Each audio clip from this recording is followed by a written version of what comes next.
Hey Krishna, good evening. Welcome all of you all for our Bhagavatam class. So we are doing the 7th canto and we are trying to understand Narsinga Katha. तो नरसिंह कथा इस प्रकार से है कि अब तक की जो हम लोगों ने डिस्कस किया वो ये था कि हिरण्याक्ष का वध कैसे हुआ और हिरण्याक्ष का वध के बाद हिरण्यकशिपु अपने माता और अपने भाभी को सांत्वना दे रहा है and during that time his mother and his sister-in-law, they are crying very deeply, very profoundly. They are crying. At that time, Hiranyaksha gives the full Bhagavad Gita lecture. And what does he say? You know, ये जीवन कैसा है? It's a true fact. It's like a hotel, you know that. हम लोग सब hotel में कैसे आते हैं? We all meet in a hotel, in a restaurant, or in a train while a journey, let's say from Bombay to Delhi. So सब लोग मिलते हैं, साथ आते हैं, कुछ देर के लिए इतनी यारी दोस्ती हो जाती है, अपना खाना उनको खिलाते हैं, उनका खाना हम खाते हैं, और उसके बाद जब अच्छा यारी दोस्ती हो गया, अच्छा मेल मिलाप हो गया, सब हो गया, पर जैसे ही अपना डेस्टिनेशन आ जाता है, दिल्ली पहुंच गए, बॉम्बे से निकले दिल्ली के लिए, दिल्ली पहुंचे, वहां उतर गए, सब लोग बाय बाय करके अपने अपने घर में या अपने अपने रास्ते चले जाते हैं। तो कैसे जाते हैं? शायद ही मिलने के लिए। All of you must have travelled, आप लोग सब ने कहीं ना कहीं लंबा सफर तो किया रहेगा। कितने लोग वो लोग वापस मिले आपके जीवन में? शायद ही कोई मिला। Point not 1%। This is what is actual जीवन। हमारा जीवन भी कुछ ऐसे ही है। हमारा जीवन भी ऐसे ही है। आज हम जिसको हमने पिता, अपना माँ, अपना बाप, अपना भाई बहन, बच्चे, पत्नी, जो भी मानते हैं, ये सब एक जीवन के लिए एक सेट दिया गया है। It's all one big set given in this life. और उसको कैसे समझना है? पहले चीज, ये चीज समझने के लिए पहले हमको अपने आप को समझना पड़ेगा कि हम एक आत्मा है, शरीर नहीं है। We are just the body, we are not the soul. And when we are the body,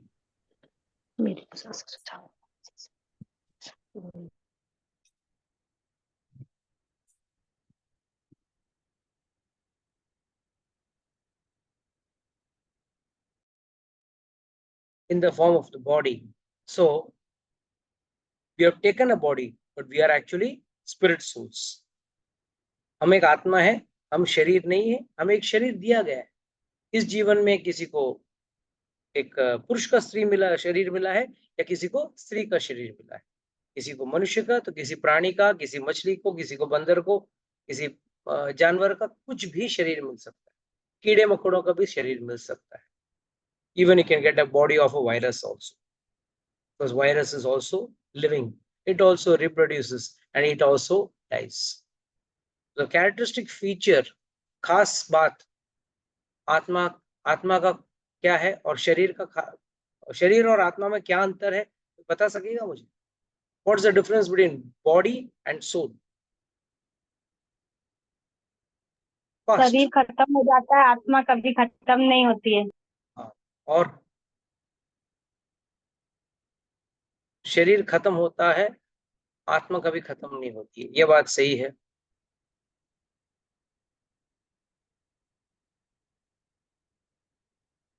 जातसी ध्रुव मृत्यु ध्रुव जन्म मृत्युस्य च तस्मात् अपरिहार्यार्थे ना तो सोचतुम अर्हसि। भगवान कहते हैं भगवत गीता में, जातसी ध्रुव मृत्यु, जो जन्म लेता है वो मरता है।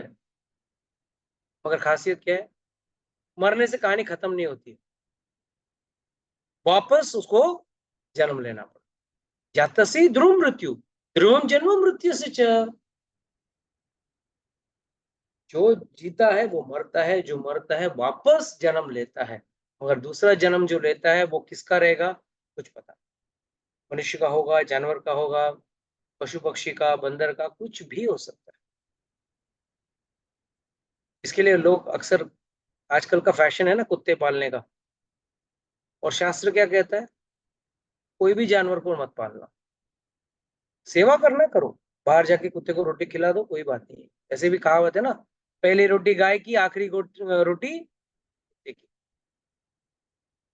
क्यों? क्योंकि मृत्यु के समय जो हमारा कॉन्शियसनेस होगा, जो हमारा सोच प्रक्रिया होगी, उस तरह का शरीर मिलेगा हमको।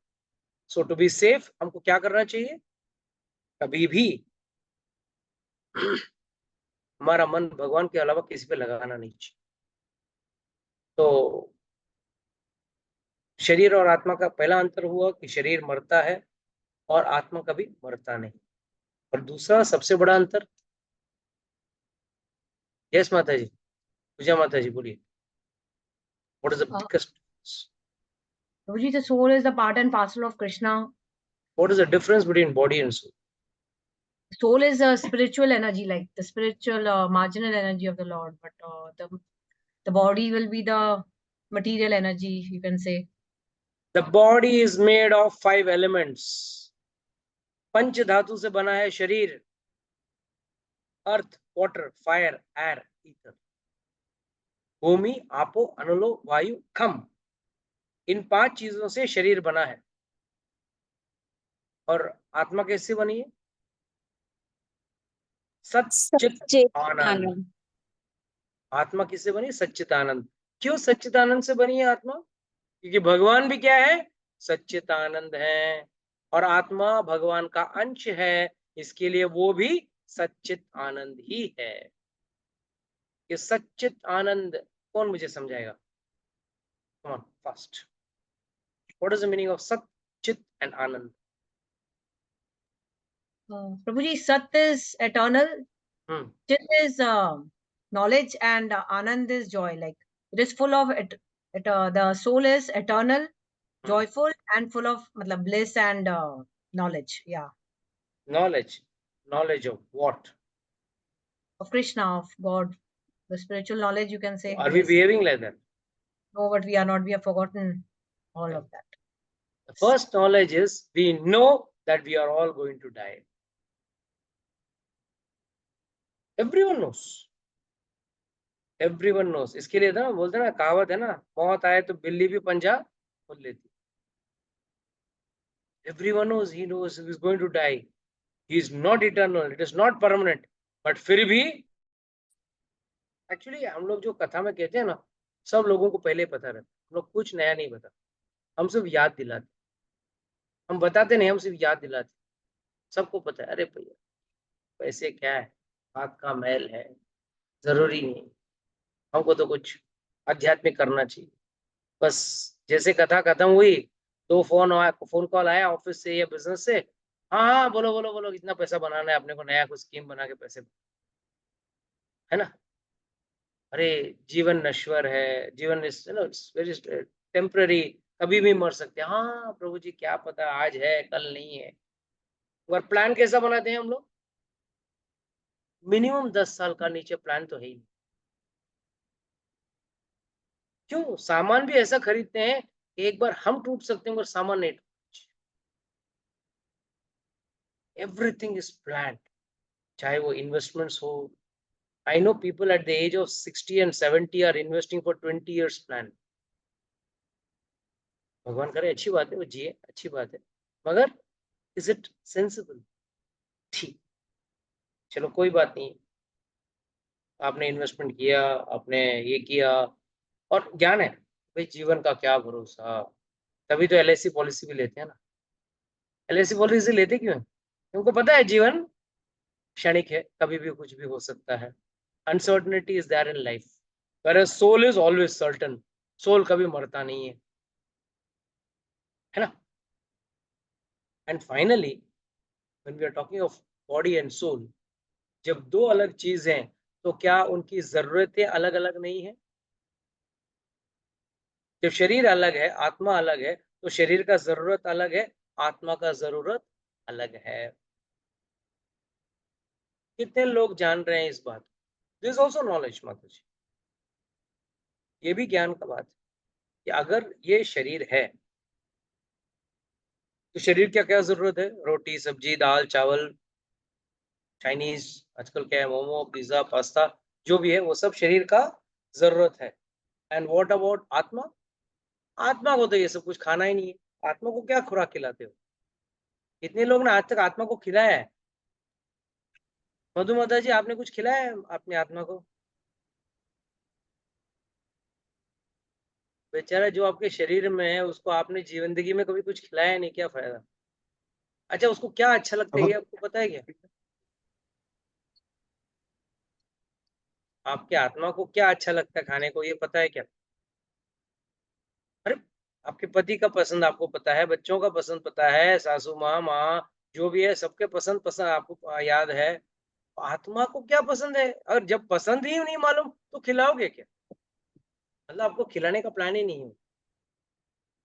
ये सिर्फ मैं मधुमाता माता जी का बात नहीं कर रहा हूँ, ये सभी का बात कर रहा हूँ। We are all on the same platform. We don't know what is the requirement of the soul. So where is the question of feeding it? जब तक उसकी जरूरत ही नहीं पता चलेगा, वो खिलाएंगे क्या? अरे उसको, वो तो आध्यात्मिक है, वो भौतिक नहीं है। हमारा शरीर जो है वो भौतिक है, it's in the material platform.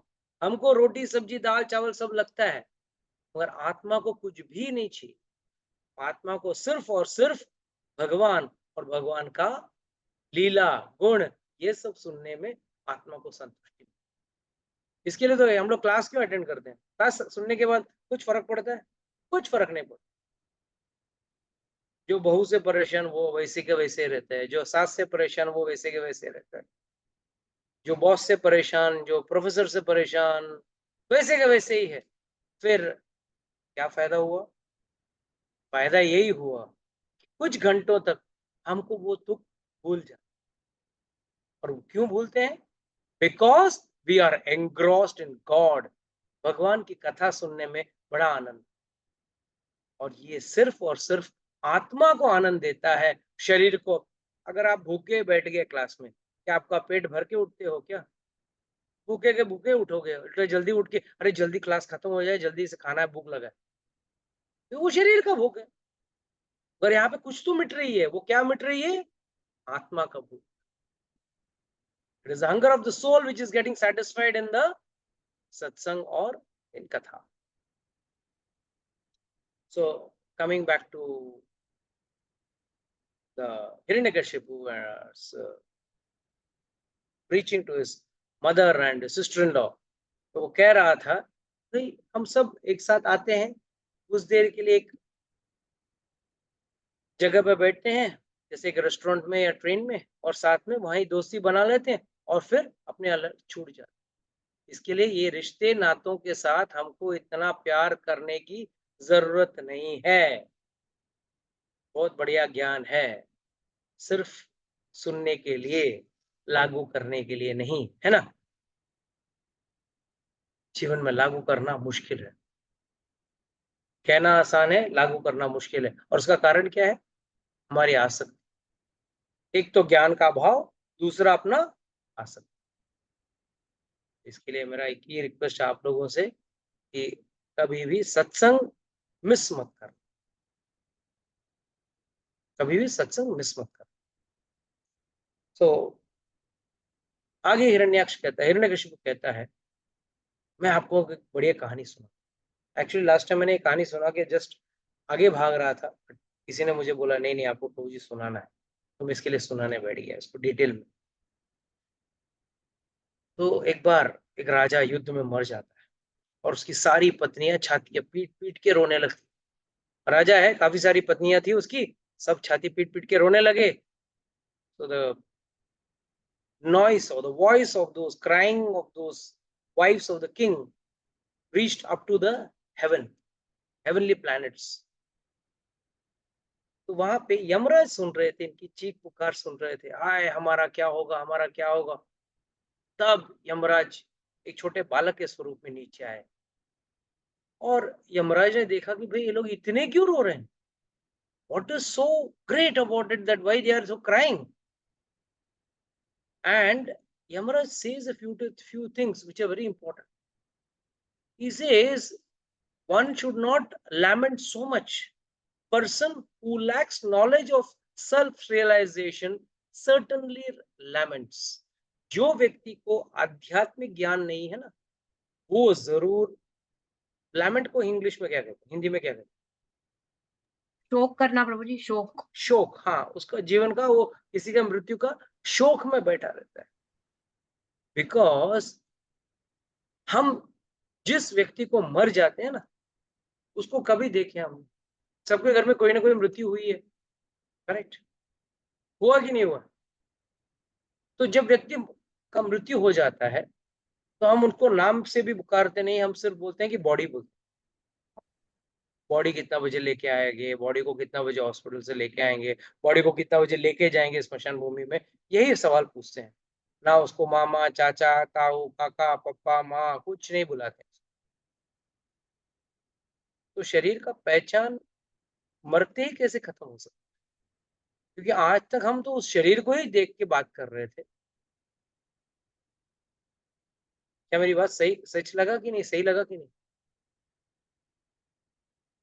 For example, let's say मैं मर गया और मेरी लाश पड़ी है, बॉडी पड़ी, और कोई अज्ञानी व्यक्ति आता है, कहता है सब लोग रो रहे हैं, समझो, रोएंगे नहीं कोई, फिर भी समझो कोई रो रहे हैं सब लोग, तो और उसको आके बोलेगा, अरे आप रो क्यों रहे हो, प्रभु जी तो उधर नीचे जमीन पे पड़े हुए। तो लोग क्या बोलेंगे, नहीं प्रभु जी तो चले गए, ये उनका शरीर। सही है ये गलत? तो बच्चा बोलेगा, यही तो प्रभु जी है, इनको ही तो देख के आप इतना दिन बात कर रहे थे, इतना ही फर्क है, पहला बात कर रहे थे, आज बात नहीं कर रहे। तो कब आपने प्रभु जी को देखा? मरने के बाद भी आप प्रभु जी के शरीर को तो देख सकते हो, और प्रभु जी को कहाँ देख सकते? सो प्लीज अंडरस्टैंड कि हम लोग जिस व्यक्ति से भी व्यवहार कर रहे हैं, चाहे वो प्रेम कर रहे हैं या गुस्सा कर रहे हैं, हमने उस व्यक्ति को कभी देखा ही नहीं, ना ही उस व्यक्ति ने हमको देखा है। उसका कारण कि हम शरीर से ही उस व्यक्ति का पहचान पकड़ते हैं, ना कि उसके आत्मा का दर्शन करते हैं। फिर आत्मा को कोई देख नहीं सकता, देख नहीं सकता है। क्या ये बात सही है? भगवान कहते हैं भगवद गीता में, जो व्यक्ति के पास ज्ञान का चक्षु है, ज्ञान का चक्षु मतलब जो ज्ञान से उस चीज को समझता है, उस चीज को देखता है, वो सब कुछ सही सही तरीके से देखता है। जैसे कि एक शरीर मरता है, एक व्यक्ति मरता है, तो उसका आत्मा निकलता है और दूसरा शरीर में जाता है। ये एक अनाड़ी या अनपढ़ या अज्ञानी इंसान नहीं समझ सकता है, मगर जो आदमी व्यक्ति ज्ञान में है, वो जरूर समझ सकता है। तो इसके लिए पहला चीज आपको क्या लेना पड़ेगा? ध्यान। और इसका एक सरल सा एक जवाब देता हूँ, एक उदाहरण देता हूँ। अगर आप लोग में से कोई डॉक्टर तो है नहीं, आपके हाथ में अगर एक्सरे फिल्म दे दिया जाए, एक्सरे की फिल्म या सोनोग्राफी का फिल्म, और आपको देखा बोला जाएगा, देखिए इसको क्या समझता है, आपको क्या समझ में आएगा? तो समझ में आएगा? क्यों? अरे फिल्म में तो है, कुछ तो है, काला सफेद कुछ तो है, और हमको ज्ञान नहीं है उस चीज का, इसके लिए हमको कुछ समझ में नहीं। और जैसे वो फिल्म एक डॉक्टर के हाथ में चला गया, डॉक्टर उसको देखता है, बोलता है अरे तुरंत ये बीमारी ये है, ये कुछ भी बीमारी नहीं है, या बीमारी है, जो भी है वो ठीक से बता देता। वो कैसे बता पाता है? उसके पास क्या है, अलग है, चश्मा अलग है, डबल डबल पावर की चश्मा है? नहीं, उसके पास ज्ञान के चक्षु हैं, ज्ञान के नेत्र हैं, उस नेत्र से देखते ही उसको। उसी तरह जिस दिन हम आध्यात्मिक ज्ञान पूरी तरह से ले लेंगे, the day we will be empowered with all spiritual knowledge, transcendental knowledge, that day we will be able to see things as they are. उत्क्रमतां स्थितं वापि भुञ्जनां व गुणान्वितं मूढ़ो न अभिजानान्ति। इट इज सेड, जब मरता है व्यक्ति, मूढ़ो न पश्यति, पश्यति ज्ञान चक्षुषः, कहते हैं एक बूढ़ा व्यक्ति, बूढ़ा मतलब बुद्धू व्यक्ति, वो नहीं देख सकता। उसको देखिए आदमी मर गया, मगर जो ज्ञान के चक्षु वाला है वो तो देखेगा, वो मरा नहीं, वो तो सिर्फ शरीर छोड़ा और दूसरा शरीर। तो हमारे यमराज यही समझा रहे हैं उन पत्नियों को, राजा की पत्नियों को, आप क्यों चिंता कर रहे हो? आप चिंता मत करो। For whom you lamented is still lying before you and has not gone anywhere. Then what is the cause of your lamentation? यहाँ पे दो चीज प्लीज अच्छी तरह से समझ लेना। एक, जो व्यक्ति के लिए आप रो रहे हो उसका शरीर तो सामने पड़ा है, तो उसके लिए क्यों रो रहे हो? और अगर आप कहते हो कि नहीं वो तो निकल गए या वो तो स्वर्ग सिधार गए, ये तो उनका शरीर है, तो जो चीज वो निकल गया जिसको आपने कभी देखा ही नहीं, उसके लिए शोक क्यों कर रहे हो? बात सही है या गलत है? बहुत जरूरी बात है। हम लोग शोक करते हैं ना, हम कहते हैं अरे वो व्यक्ति को तो हमने देखा ही नहीं। अच्छी बात है, अगर आपने देखा नहीं तो फिर आप उसको पहचानते नहीं हो तो शोक क्यों कर रहे हो? क्योंकि जैसे शरीर छूट गया, आपके जितने भी रिश्ते नाते संबंध हैं वो सब भी खत्म हो गए उसके उस आत्मा के साथ। और जब तक वो आत्मा एक शरीर में है, जैसे कि इफ समवन टेक्स बर्थ, जैसे जन्म लेता है उसको जाके मार्केट से कोई माँ बाप मामा मामी चाचा चाची काका काकी कोई जाके खरीद के लाने की जरूरत नहीं। जन्म लेते ही उसको सब फ्री में मिल जाए। सही है या गलत? जैसे जन्म लिया, माँ मिल गई, माँ बोले देखो पिताजी को देखो, वो देखो दादाजी को देखो, दादी को देखो, मामा को देखो, चाचा को देखो, भाई को देखो, बहन को देखो, बस सब रिश्तेदार एक साथ प्रकट हो गए। कहां से? जैसे आप गर्भ से निकले नहीं, सब रिश्तेदार आ गए। थोड़ा दिन में दो चार दोस्त भी मिल जाते हैं। और जिस मिनट आपका शरीर खत्म हो जाता है, आपका आधार कार्ड और पैन कार्ड भी काम का नहीं रहता, उसी वक्त खत्म। So one has to understand that this body is not all in all.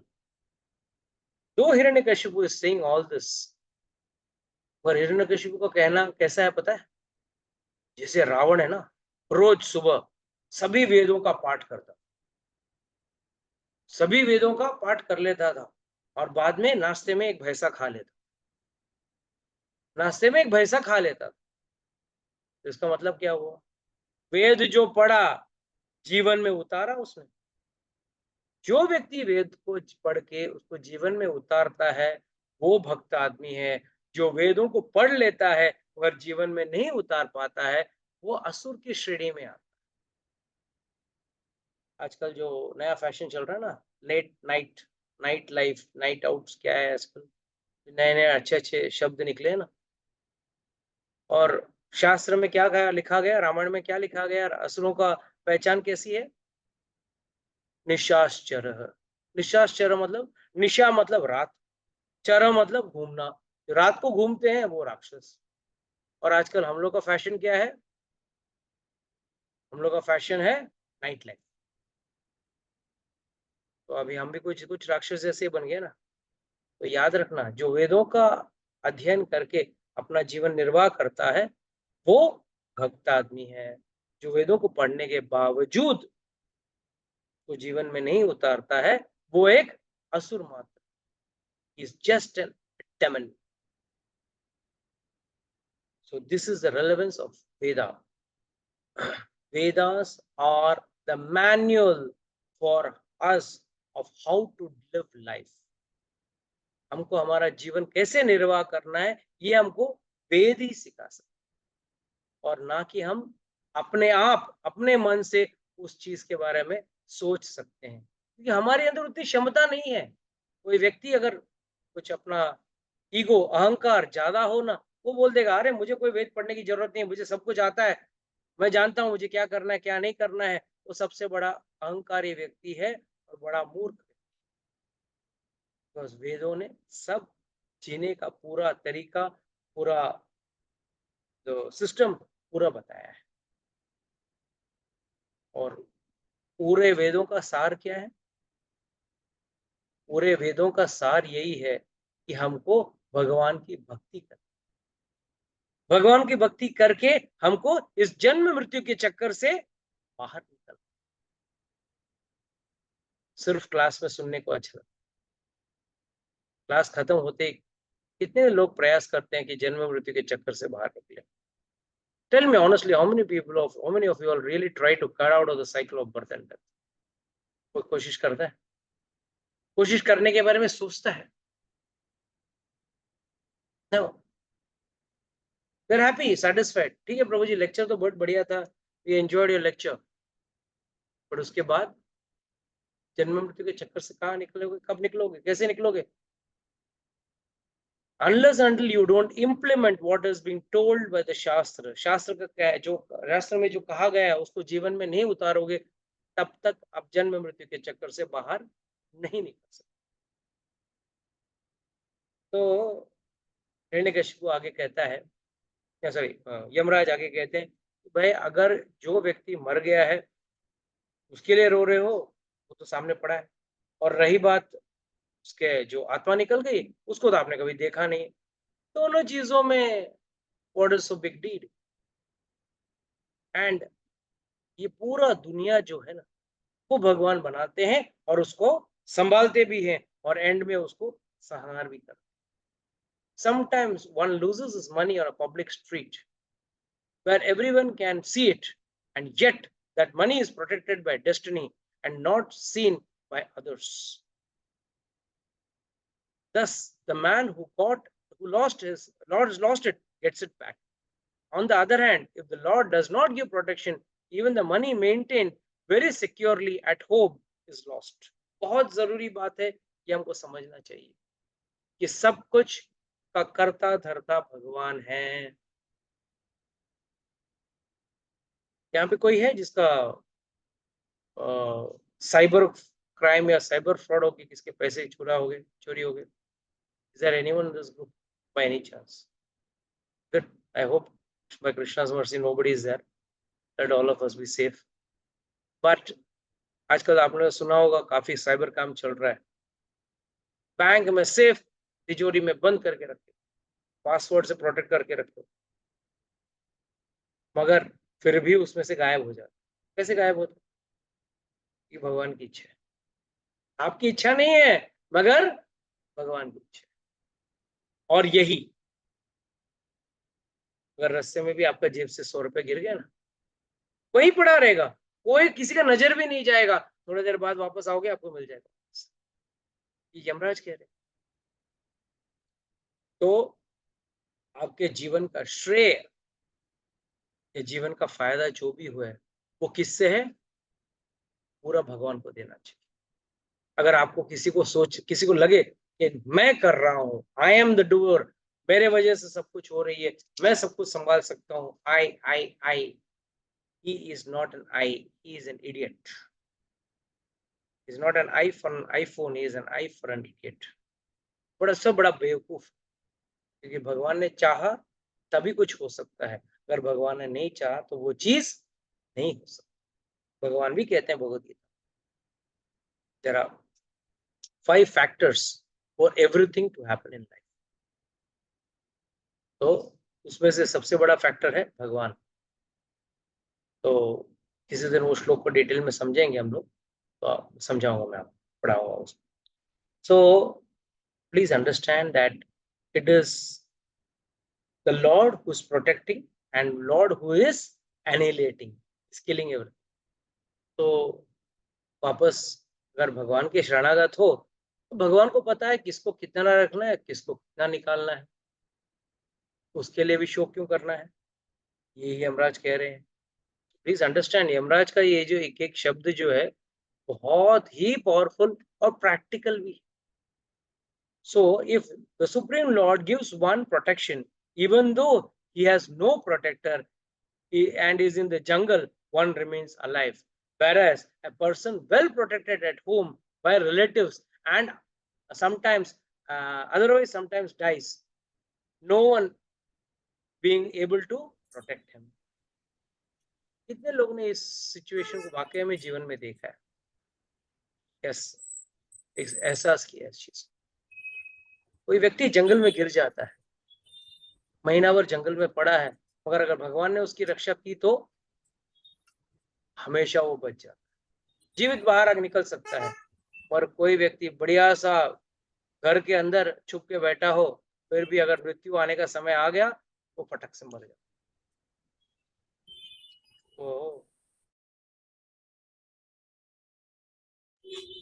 इसके लिए सबसे बड़ा चीज ये है कि हमको क्या करना पड़ेगा, भगवान का शरणागति लेना पड़ेगा। We have to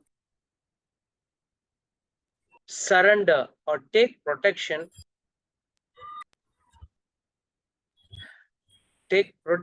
of the Lord. Meena पामक माता जी, प्लीज आप अपने आप को म्यूट रखिए। मीना पामक माता जी,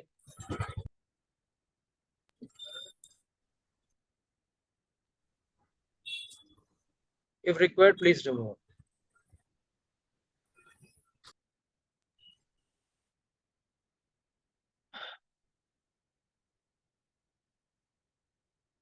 So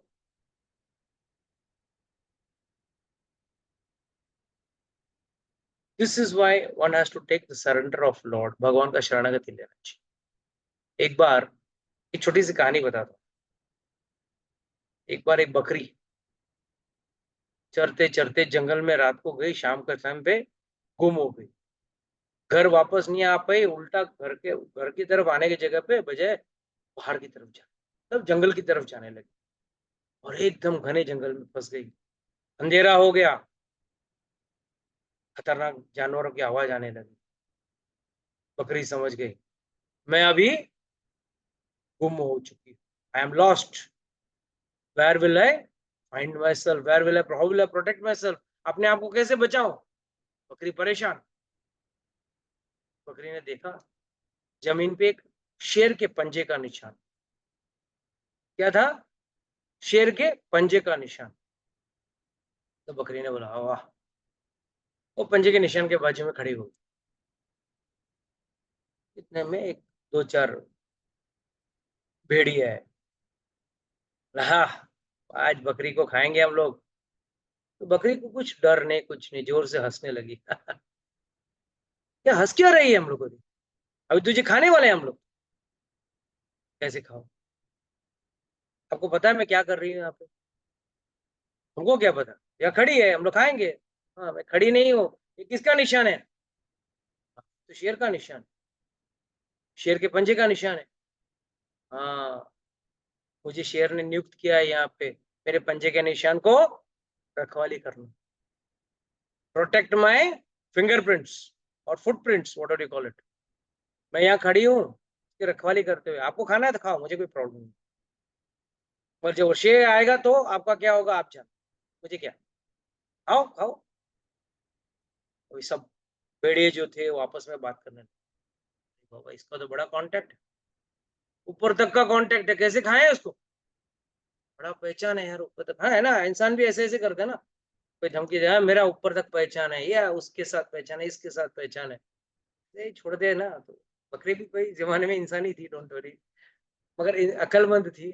उसने शेर के पंजे का शरणागति कर, she surrendered to the footprint of the lion and all the animals who wanted to eat her, सब जानवर उसको खाना चाहते थे और सब डर रहे थे कहीं शेर आ गया तो, और वाकई में उसने उसको काम दिया हो तो वो रिस्क नहीं ले सकता। फिर रहना है जंगल में, शेर तो कभी भी पकड़ के खा लेगा, नहीं खाना हो तो भी मार सकता था हमको, रिस्क नहीं ले। थोड़े देर में शेर स्वयं आ गया। शेर ने भी देखा, अरे वाह आज बकरी खाने को स्पेशल, तो क्या केक वॉक। बकरी बोली आइए महाराज आइए, कैसे हैं आप, आपका स्वागत है। अच्छा मेरा स्वागत, क्यों? नहीं मैं तो यहीं पे आपकी रखवाली कर। बोले मेरी रखवाली? तू मेरी रखवाली करेगी? नहीं आपकी नहीं, आपके पंजे की, आपके पंजे की रखवाली करते खड़ी थी मैं, कितने सियार आए मुझे डराने। मैं बोला कोई कुछ नहीं करूंगा, मैं यहाँ जब तक शेर की इस पंजे की रखवाली नहीं पूरी हो जाएगी, मैं अपने आप को तुम्हारे हवाले नहीं दूंगी। इमीडिएटली द किंग फेल्ट, वाह बड़ा भगत आदमी है, ऐसा भगत तो आज तक देखा नहीं हमने। मुझे देखकर तो सब तो भागते हैं, ये तो पहला व्यक्ति है जो मुझे देखकर शरणागत होके मेरे पक्षिन को संभाल के उसको मतलब गार्ड करते हुए बैठा है और मुझे आया, मुझे नमस्कार किया, बहुत खुश हो गए। शेर बोला अच्छा एक काम कर,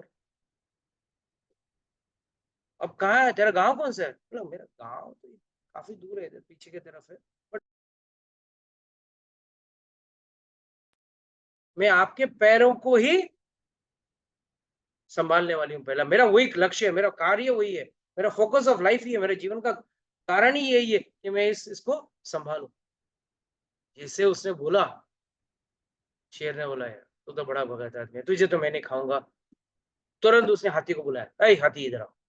हाथी आया हुआ, "ए, देखो बेचारी बकरी ज्यादा चल नहीं सकती है, पूरी रात मेरा पक्का चिन्ह जो मेरा फुटप्रिंट है उसको संभाला उसने।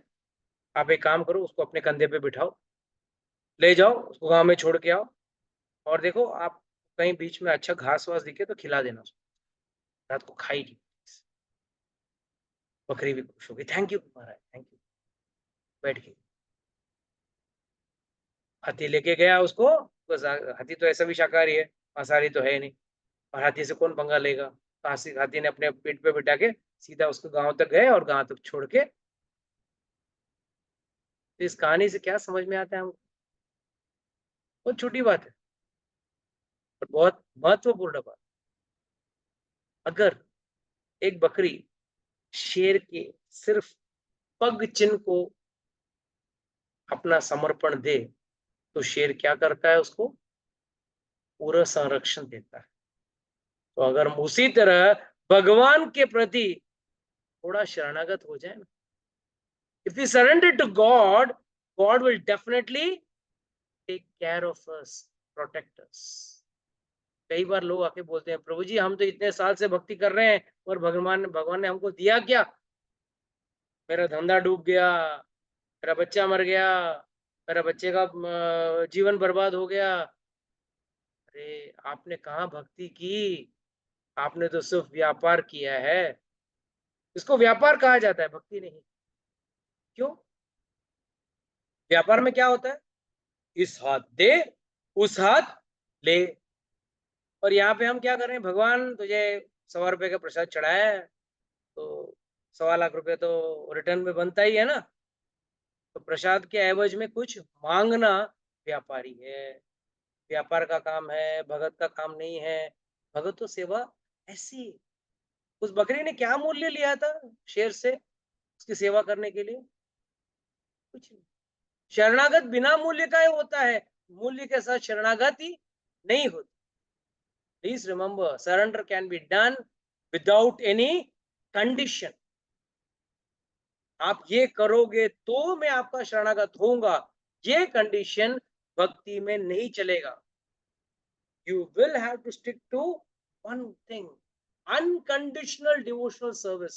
Srila Prabhupada writes this word very nicely, unconditional, बिना कोई कंडीशन को क्या कहते हैं, अट नहीं, what is the right word in Hindi? शर्त, शर्तें, शर्त, बिना शर्त के भगवान को समर्पित होना, that is। और हम लोग समर्पण करने में इतने आलसी हैं, इतने आलसी, पूछो मत। और क्या है दूसरा, तो हमारा ईगो भी है ना, वो क्या उसके सामने क्या शरणागत है। कुछ लोग तो आके आपको बोलेंगे भी, पत्थर के शरणागत हो सकते हैं क्या कोई?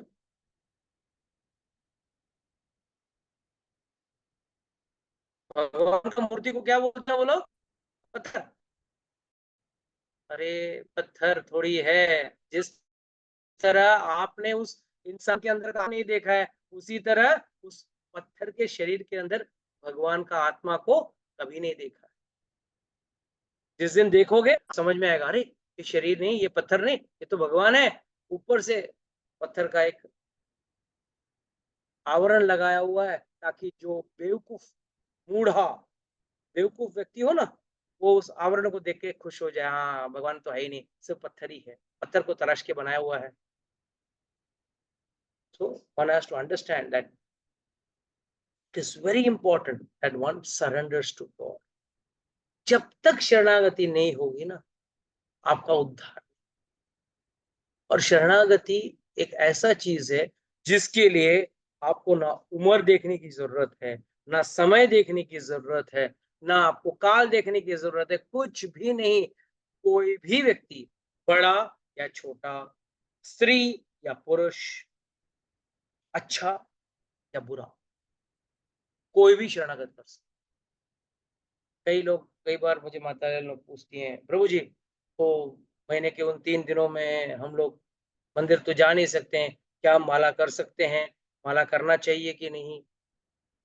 तो मैं एक ही चीज कहता हूँ, जब द्रौपदी का वस्त्रण हो रहा था, उस दिन उसकी परिस्थिति क्या थी? वो भी रजस वाला थी, उन 3 दिनों में थी। इसके लिए वो सिंगल क्लॉथ पहन के थी, उसने कभी राजसीय साड़ी नहीं पहनी थी उस दिन। रानी का जो कपड़ा होता है, जो वो रेशम का होता है, उस दिन रेशम नहीं पहना, सिर्फ साधारण कपड़ा पहना था। क्यों? क्योंकि वो 3 दिनों में थी। और उस स्थिति में, उस परिस्थिति में उसने भगवान गोविंद की शरणागति की।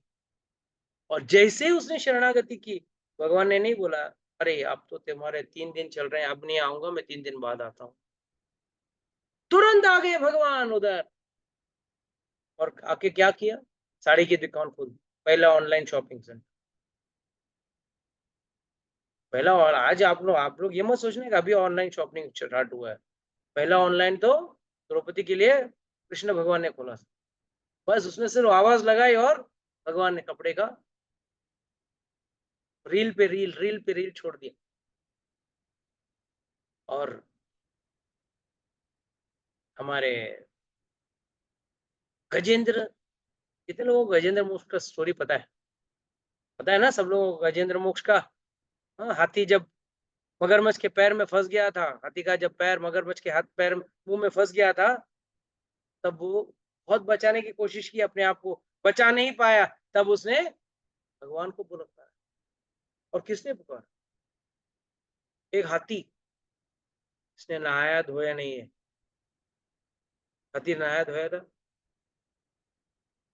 पहला वो इंसानी, हाथी जानवर, ऊपर से कुछ खास तैयारी करके नहीं बैठा, बस मुसीबत में था, भगवान का शरणागति किया और भगवान तुरंत दौड़े दौड़े चले आए गरुड़ पे बैठ के। कहते हैं कि उनका पीताम्बरी उड़ रहा था और वो गरुड़ को बोल रहे थे, और तेज चल, और तेज चल। और गरुड़ वायु से भी तेज उड़ने वाले, उनको कह रहे हैं और तेज चल। तो सोचो भगवान का भक्त के प्रति क्या वात्सल्य होगा, क्या प्रेम। तो शरणागति पहला चीज जरूर। हम जानते हैं कि हम शरीर नहीं, हम आत्मा है, तो क्या करें? इस ज्ञान का आचार डालें। अरे ये ज्ञान से ही तो आगे का ज्ञान विकसित होगा। It will develop. And how will it develop? It will develop into understanding, okay इस ज्ञान से मुझे क्या फायदा। हम हर चीज को फायदा नुकसान से ही सोचते हैं ना। तो ये अगर ज्ञान है कि मैं शरीर नहीं, मैं एक आत्मा हूं, तो उस ज्ञान का मुझे क्या करना चाहिए?